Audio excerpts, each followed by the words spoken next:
White Fang by Jack London, Chapter 23. Weedon Gets Injured. Whenever Weedon went on errands or into town, White Fang went with him. His master rode on his horse or in a carriage, while White Fang followed behind. The wolf had left his old ways behind.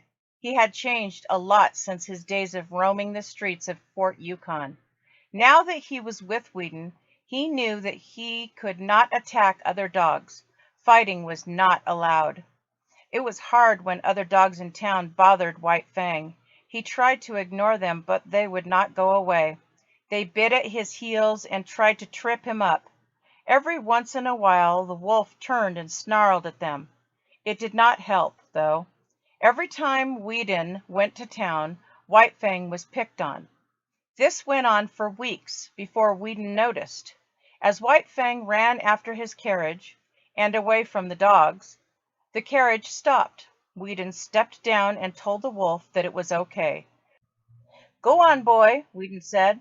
"You can take after them." White Fang looked at him confused. "Go after the dogs? It's all right. You can go." White Fang turned around and went off after the dogs. He chased them down the street and around the corner. It was the last time he was bothered by the dogs. And that's how it was with Weedon Scott. He was not quick to anger, but would always quietly come to White Fang's defense.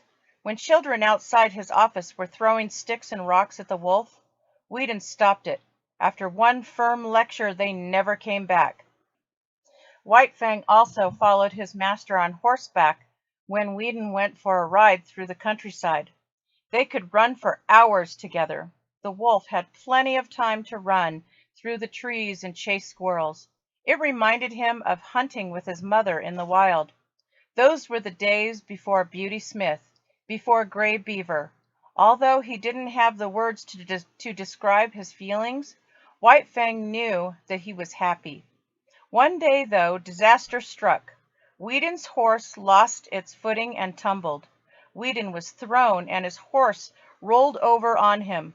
Weedon's leg was broken, and he couldn't get up. White Fang ran to his master. He sniffed and whimpered, trying to encourage him to get up. "Home," Weedon commanded. "Go home." It took a few moments for the wolf to understand.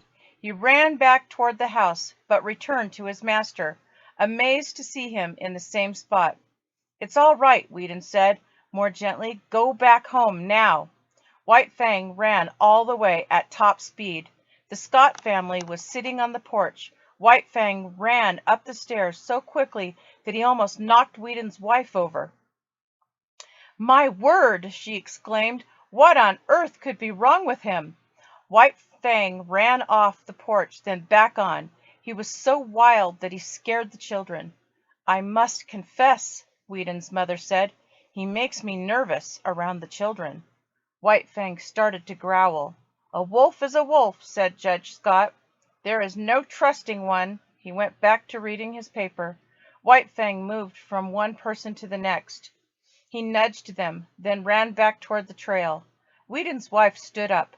"But if White Fang's back, where is Weedon?"